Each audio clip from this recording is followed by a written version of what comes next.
People, at the end of January, just a few days ago, the FBA released millions of new files on the Jeffrey Epstein case. It revealed the involvement of Elon Musk, Bolsonaro, Bill Clinton, and even a strong influence on 4chan, which would result in school massacres and all the bizarre things you see in extremist groups on the internet.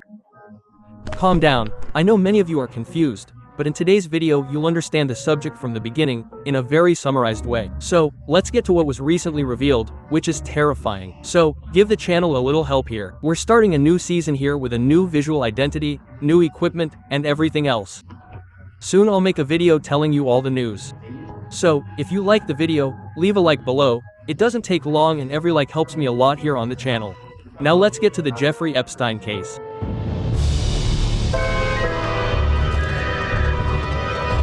I've already made 2 videos about Jeffrey Epstein. In the first video, I talked about the discovery that he had an island where he threw parties with powerful people and underage girls, and he always fabricated evidence against these powerful individuals. With this evidence, Epstein became an extremely dangerous figure to the world's elite. The reason I made the first video was because he was discovered and imprisoned in a maximum security prison. The accusations were that he ran a human sex trafficking ring, produced child abuse content, committed torture, and engaged in various other extremely serious crimes. Internet users started searching for old photos of him with close, powerful friends from the late 90s and early 2000s. Even in prison, he was a ticking time bomb for the elite. However, in that maximum security prison, there was a surveillance error. The guards' shifts were disrupted. Jeffrey Epstein was left unsupervised for about an hour. During that time, Jeffrey Epstein committed suicide and was found the next day. Then, photos of the suicide victim with powerful figures began to circulate, and people started questioning Epstein's former friends. What was their relationship with him? The electronics, in fact everything in Epstein's name, were confiscated, and they discovered that the guy was a pro player and sent emails. Everything he did is recorded in his emails, whether it was a professional conversation or a personal one. And that's how the Epstein files emerged. These documents were still completely secret, from Epstein's death until 2024, and people wanted them released. That's when Trump enters the story, since he was a close friend of Epstein, having several records from the 90s together, and he was a candidate for re-election to the presidency of the United States in 2024. And then the question comes up again, what was their relationship with him? Trump always said he never knew anything about this Epstein Island story, the bizarre parties, and everything else. So the crowd responded, well, if we vote for you, you'll release the stuff. And Trump replied that yes, he would release more Jeffrey Epstein files. Trump was then elected and the matter ended up being sidelined, but public pressure led to the first files being released to the public. The files were only released at the end of February and it was a disappointment. There were few pages, many of them censored, and they only confirmed that everyone already knew he was committing crimes on those islands. But no third party was mentioned in these released files. Then, public pressure increased and, in a new phase of the operation, in May 2025, the FBA released more files and, again, much of it was censored, but Trump's name appeared on a list, in addition to accusations that began to emerge that he was present on the island and that he had committed crimes there. It has also been proven that Trump traveled at least 8 times on Epstein's plane, where Ghislaine Maxwell was present at least 4 times. Ghislaine Maxwell is a convicted criminal for child sex trafficking, accused of recruiting girls for Jeffrey Epstein, and also his ex-wife. And then the net started closing in on what the two were doing together between 1990 and 2000. Trump's position was always to distance himself from the Epstein image, saying, oh, it wasn't anything serious, just some random dinners or something like that. Quote, we even start to give a little more credence to the conspiracy theorists, because things started to get more sinister. Now that the FBI has released thousands of Epstein's files, including photos, videos, and many emails, there's a publication that has things that hadn't been revealed before. It shows the involvement of 4chan, Bill Clinton, Elon Musk, Trump, Bolsonaro, and several other powerful figures in the global elite. And apparently, a power project based on blackmail and online extremism through a culture war. You'll understand the point that some people are theorizing about, and honestly, it makes a lot of sense. But for that, we need to understand what was released. This is the group of recruiters and pimps of minors who worked for Jeffrey Epstein. He was accused in 2019 of abusing more than 250 young women. These young women were recruited to attend parties, and this is where the emails begin. Unlike previous disclosures, this time Trump is mentioned hundreds of times, and even Prince Andrew is involved, with some photos showing him lying on top of an unidentified woman. According to Deputy Attorney General Todd Blanche, who was responsible for releasing the files, the White House did not participate in the review of the files. He said, "We did not protect Trump in the investigation of the files." Interestingly, Jeffrey Epstein had his Xbox Live account banned for harassment and misconduct towards other players. I've never met anyone who has ever received a ban like that on Xbox Live for that reason, so you can see the level of this thing. Among the most notable emails to date, there are some powerful people communicating directly with Epstein, and personal records from Epstein himself, like a diary. In one of these personal records, he confesses to agreeing to help Bill Gates, the owner of Microsoft, who allegedly asked him to delete emails related to STDs he had contracted from Russian girls at parties. He also requested STD medication and other drugs to treat himself and his wife, who had also been infected without knowing it. Epstein reportedly bitterly regretted helping him, saying it went against his morals. Go figure, right? There are also photos of Bill Gates with Jeffrey Epstein over the years, and all the parties he threw were recorded. The investigation released several censored videos and photos of the women, showing that there was a clear fabrication of evidence by Epstein against his own guests. In addition to the production of content for sale on the deep web, yes, the authorities classified the files as commercial productions. Images of former President Bill Clinton also surfaced, showing him with girls on Epstein's island, including one with Epstein himself during a party there.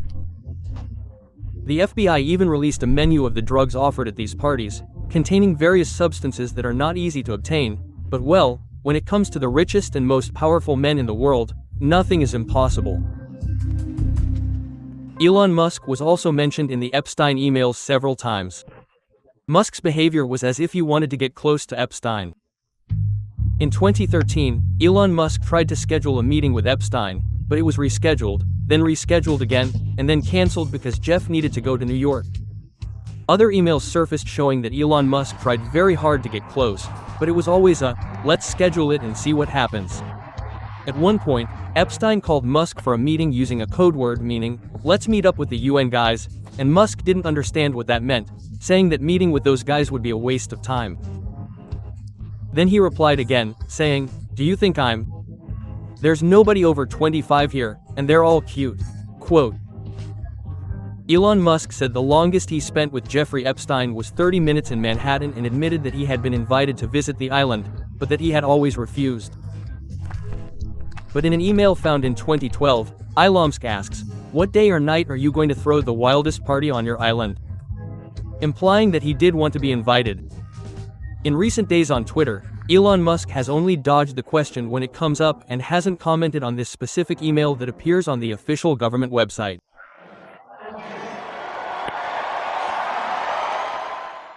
Now comes the part where the internet enters the story, more precisely 4chan. And this is where the story takes a bizarre turn. Aluminum foil hat time. Apparently, we're going to have to wear one, huh? Emails from Epps to Boris Nickel were found, where he thanks him for the previous night, probably some meeting, saying that he met very good people and suggests that he meet Christopher Poole, sending a Wikipedia link to the guy. Christopher Poole is simply the creator of 4chan, a website known for being responsible for extremism on the internet. 4chan is an anonymous website with so-called images, which are the topics of conversation. And there, people talk without having any information about who the other person they are talking to is. And of course this creates the perfect scenario for extremism. A community formed there where various memes were created, featuring politically incorrect, xenophobic, anti-Semitic jokes, and everything else. These themes were then imported and adapted to other countries. The shanners use a technique that spread online, being totally extremist, shocking viewers with half-truths or even fake news, aiming to reach more and more people. After all, hate is what drives social media. This is nothing new, and this ranges from memes to conspiracy theories about minorities. These theories juggle certain types of people to place them in a subhuman category, for example, a variation of a Nazi method.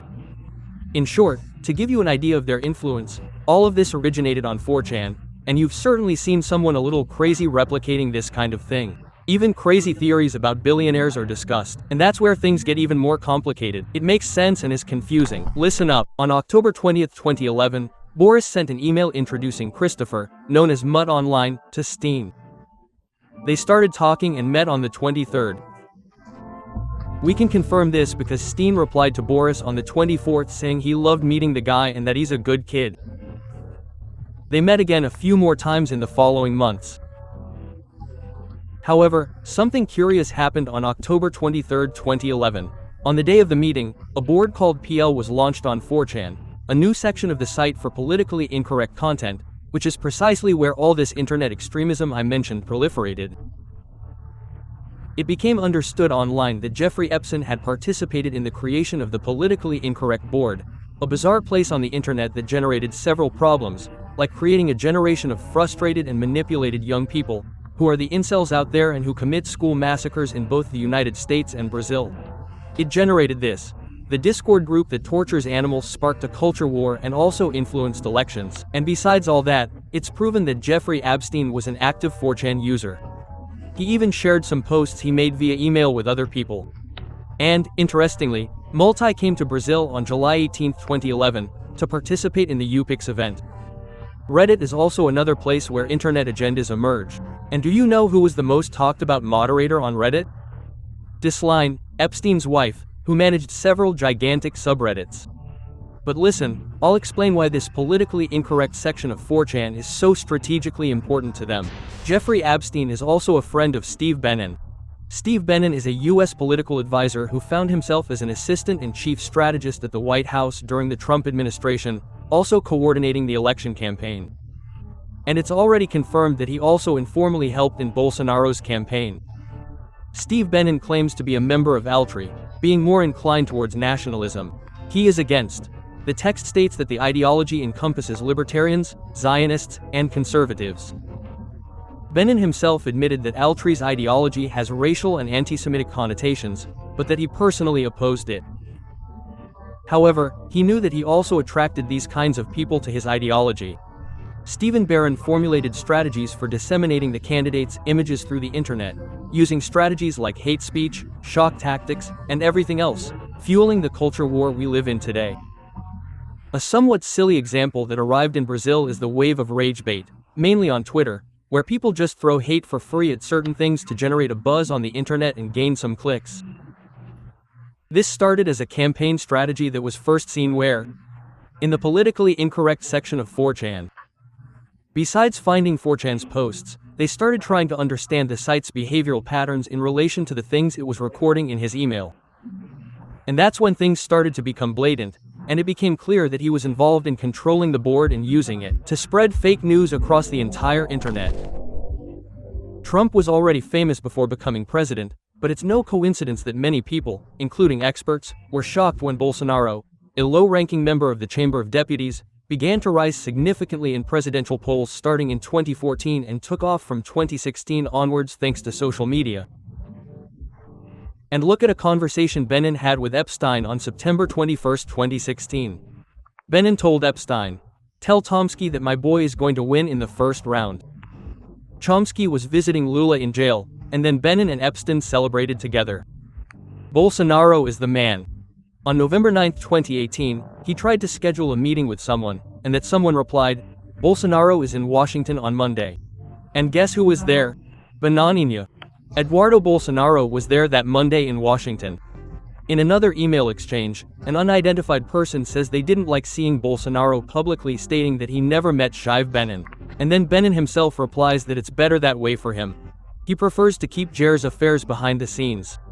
In fact, on the day Bolsonaro was stabbed in Minas Gerais, Jeffrey Epstein was notified via email, and his response was, "Better him than me." And here's the most confusing part, the total tinfoil hat of the story. The Jeffrey Epstein case seems to lend credibility to several conspiracy theories that for years were seen as nonsense and that emerged on these anonymous internet sites, mainly theories involving the global elite. Quote, however, from what we've seen in this leak, those who control the sources of dissemination of these theories are the members of the global elite themselves. It's hard to believe, but it was the United States government that released this. This didn't all come out of nowhere. And Epistem, in this whole game, controlled several powerful figures, managed a culture war, trafficked and tortured people for his own benefit.